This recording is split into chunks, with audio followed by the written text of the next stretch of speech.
Olá, Boa- amigos e amigas da TV Estado Play, tudo bem? Estamos aqui de volta trazendo um assunto interessante, assunto muito sério que tem a ver aí com o trabalho que você conhece do Ministério Público em todo o Brasil.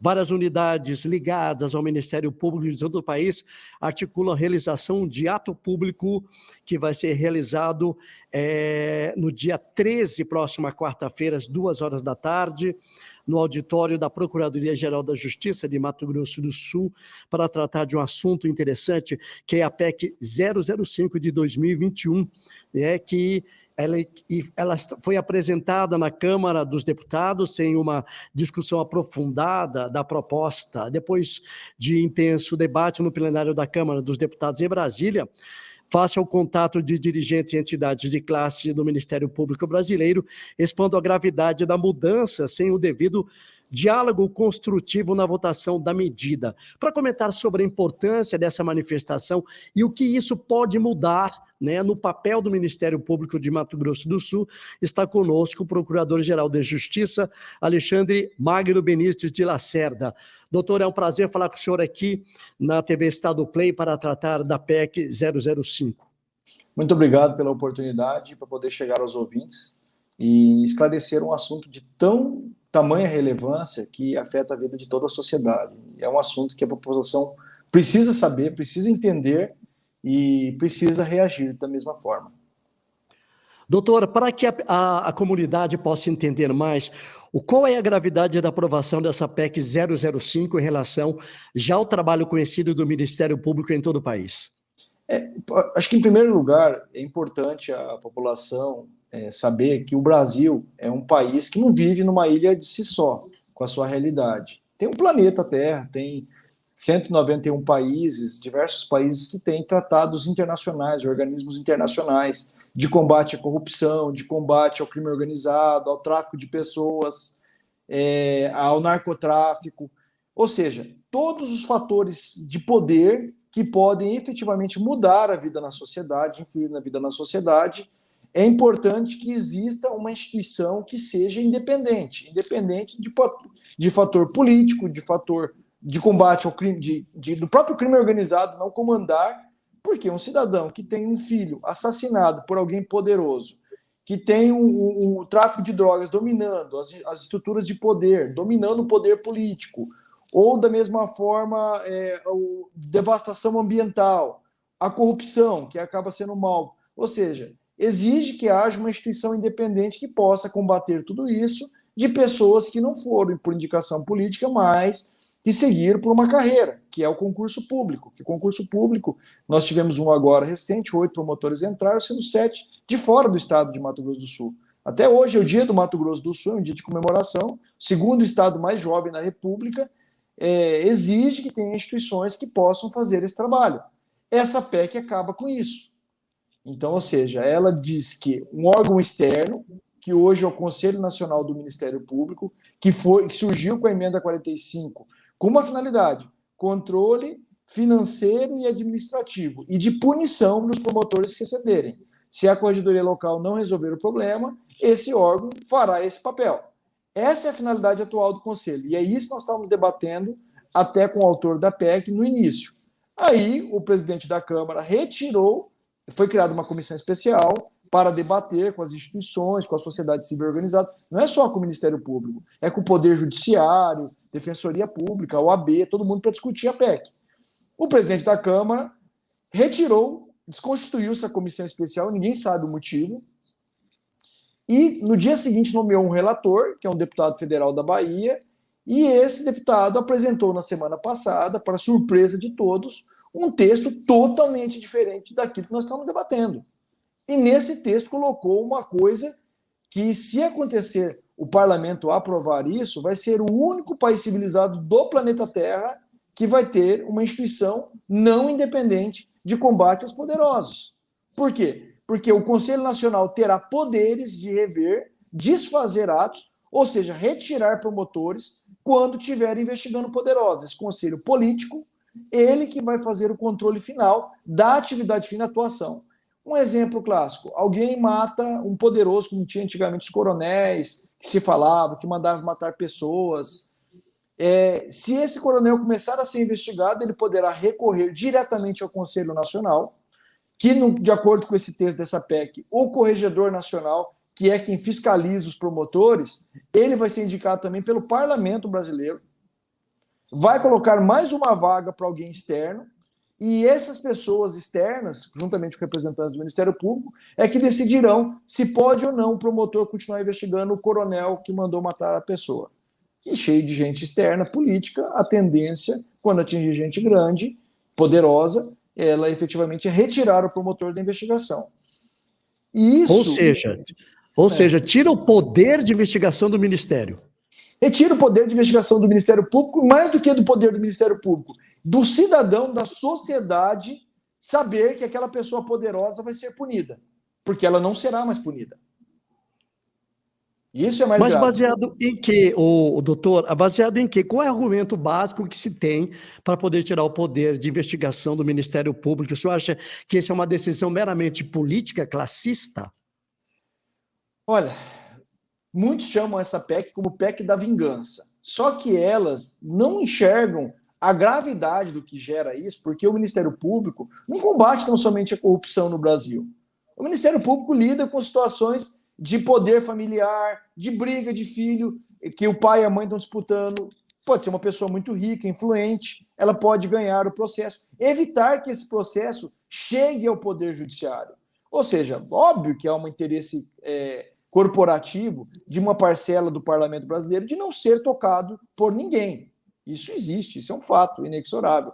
Mas, ao mesmo tempo, existem parlamentares decentes, pessoas que estão fazendo certo, e aqui no Mato Grosso do Sul nós estamos muito bem, que estamos dialogando para tentar ver como podemos melhorar a instituição. Eu sou chefe do Ministério Público aqui do Mato Grosso do Sul, e eu também gostaria muito que a minha instituição melhorasse e aprimorasse cada vez mais. Aqueles que errassem fossem responsabilizados. Mas essa PEC que veio com esse discurso inicial não trata disso.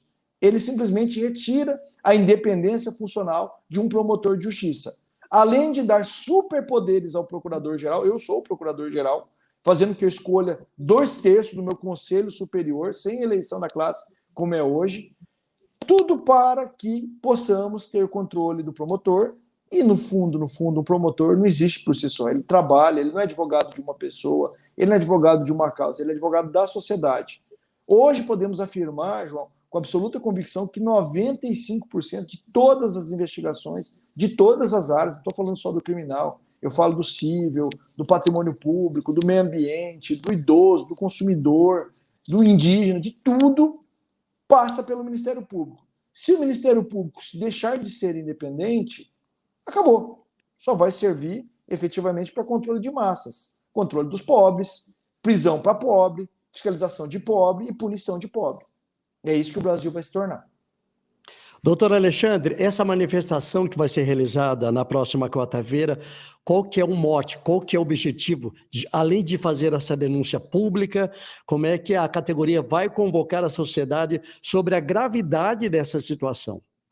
Como tudo aconteceu muito rápido, e até, novamente, eu faço questão de reafirmar, eu tenho 20 anos de carreira de Ministério Público, eu tenho 10 de Brasília, de parlamento acompanhando, eu nunca vi nada perto disso, próximo disso. E nunca imaginei que teriam a coragem de escrever um texto que retirava a independência de uma instituição como o Ministério Público. Isso é além do que se espera. Veio o feriado, nós fomos pegos de surpresa, conseguiu, o próprio parlamento mesmo, o presidente que estava em exercício, viu que o debate foi intenso dentro do próprio parlamento, que a maioria dos deputados não tinha noção do texto. Eles não tinham noção. Vem do relator e de um grupo. Então, assim, eles não tinham noção disso tudo, viram a gravidade, alertamos para a gravidade. O ato público tem dupla finalidade. Primeiro, alertar a sociedade da gravidade disso.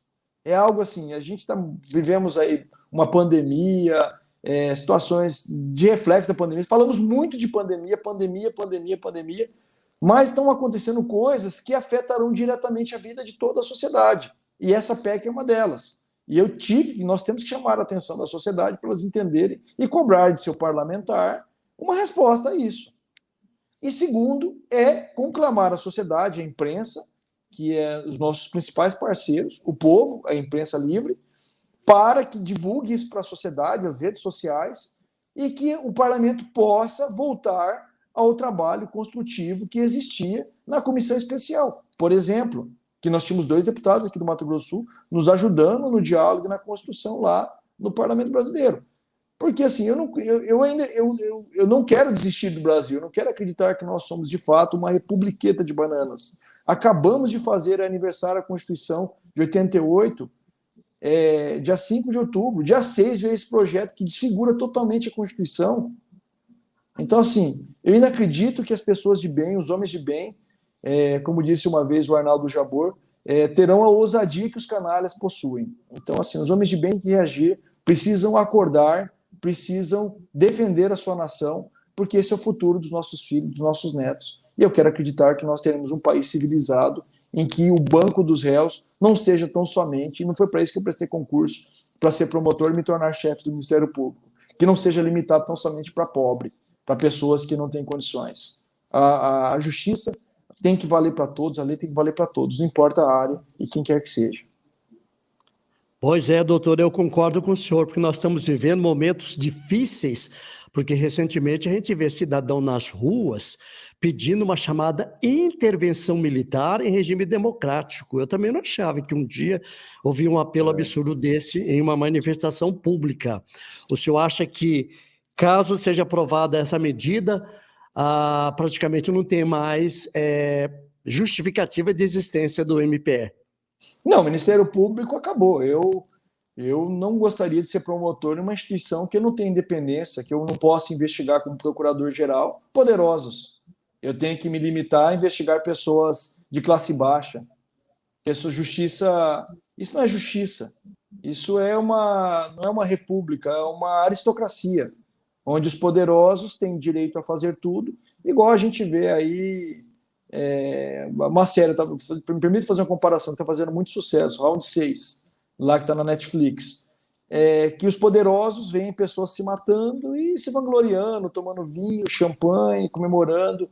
Então, assim, eu quero acreditar que os homens de bem, os parlamentares de bem, que nós temos muito, e Mato Grosso do Sul é pródigo nisso, temos ótimos parlamentares, que eles vão ter coragem de se levantar lá e tentar tirar essas aberrações, construir um texto que de fato seja bom, pensando não só no Ministério Público, para que possa corrigir o que tiver de falha no Ministério Público, para o bem da sociedade. Não é uma pauta corporativa, não afeta em nada o meu salário, não diminui em nada o meu salário, não me traz nenhum benefício, mas eu gostaria de continuar, eu e meus colegas, lutando pela sociedade, alguns até andando com escolta, vez ou outra anda-se com escolta, por quê? Porque enfrenta poderosos. Quando você enfrenta gente simples, você não precisa de escolta, você não é ameaçado, você não corre risco de você e sua família tomar um tiro, entendeu? Tomar um tiro de metralhadora. Mas quando você enfrenta poderosos, você efetivamente corre risco. E essa é a nossa missão. A sociedade espera isso da gente, nos paga para isso. Agora, se nós não pudermos mais fazer isso, efetivamente perde o sentido, e aí eu te falo que nós deixamos de ser república para virar uma aristocracia, ou sei lá o quê, e com certeza organismos internacionais reagirão contra o Brasil. Mais uma vez, estamos aí com manifestação da Associação Nacional dos Chefes de Ministério Público da América Latina, e tende a sair o manifesto da Associação Mundial de Juízes, Magistrados e Promotores contra essa PEC. Para você ver, em uma semana conseguimos novamente o Brasil ser chamado internacional. Eu falo da América Latina, o Brasil que deveria ser o exemplo para o Paraguai, para a Bolívia, para a Colômbia, para a Venezuela, o Brasil mais uma vez fazendo vergonha, e fazendo vergonha mundial. Países da África, países da Ásia, manifestando que o Brasil não possa retroceder esse tipo de barbárie. Te juro que eu não precisava passar 2021 vindo aqui nesse teu programa para debater isso. A gente está debatendo outras coisas, como melhoria da vacinação, como a gente poderia melhorar as instituições, como a sociedade poderia se sentir mais segura. Mas está acontecendo, e é importante que a população, a imprensa, tome conhecimento desse assunto, porque ele quase foi votado na semana passada à noite, na calada da noite. E de forma bem cabulosa, né, doutor? Cabulosa. Não tem como usar outra expressão. Eu tento ser contido, mas assim, o assunto é cabuloso. É verdade. Doutor Alexandre Magno Lacerda, Procurador-Geral de Justiça de Mato Grosso do Sul, a gente coloca o espaço aberto para que o senhor convoque a sociedade a participar deste ato marcado para a próxima quarta-feira, dia 13, às 14 horas, aqui no Mato Grosso do Sul e com certeza em todo o Brasil. Eu estou muito feliz que a sociedade está se levantando quanto a isso. Estou vendo já a mídia nacional pesadamente batendo, perguntando quem que é autor disso, quem teve coragem de escrever isso, e ao mesmo tempo parlamentares se manifestando publicamente contrário a isso ou debatendo. O próprio autor da PEC, ele mesmo falou, porque ele fez um texto e o relator fez outro texto, falando que o que foi posto ali não tem como se aceitar. Então, assim, não é partidário, é uma discussão de sociedade que nós queremos para o nosso país. Então, assim, vai ser transmitido pelo YouTube, pelo canal do Ministério Público, o link vai ser disponibilizado para toda a sociedade acompanhar esse ato público e, ao mesmo tempo, entrevistas e esclarecendo a população para que a gente consiga que o parlamento, o relator lá, retroceda e, se for avante, que ele seja votado e o parlamento recuse esse projeto de emenda à Constituição. Se não recusar, nós continuaremos conclamando a sociedade, fazendo atos públicos, mais atos públicos, para que a sociedade compreenda o problema, tramitando isso nas redes sociais, WhatsApp, Instagram, Facebook, que é um meio de comunicação rápida que nós temos hoje para a população. E acredito que, tão somente com um diálogo construtivo, com um diálogo inteligente, republicano, pensando sempre no bem comum, eu tenho certeza que os homens de bem, quer seja do parlamento, do Ministério Público, da sociedade civil em geral, OAB, magistratura, a própria Associação Nacional dos Magistrados, a Frentas, já manifestou repúdio à PEC, porque, de fato, retira também do Poder Judiciário a oportunidade de analisar as demandas que o Ministério Público traz, que tudo morreria no Conselho Nacional do Ministério Público, óbvio, só de gente poderosa. Dificilmente o CNMP iria rever um ato de uma situação de um pobre, alguém que não tenha poder ou influência econômica ou política para desfazer essa ação. E então, assim, é nesse sentido que nós acreditamos que a sociedade sairá vencedora em mais essa discussão e o parlamento vai fazer sua parte ouvindo a vontade popular, pois eles são legítimos representantes do povo, os principais representantes do povo, e nós temos o papel constitucional dado por eles, que foi feita a Constituição de 88, de defender a sociedade. E vamos tentar sempre aprimorar. Doutor Alexandre, boa sorte, muito obrigado pela gentileza. Muito obrigado, eu que agradeço, estou à disposição, viu? Sucesso aí no programa. Ok, vamos acompanhar. Forte abraço. Forte abraço. Você ouviu aqui e conheceu também um conteúdo importante e interessante que tem a ver com a nossa sociedade, com a sua vida. Voltamos em outra oportunidade, pessoal, até mais.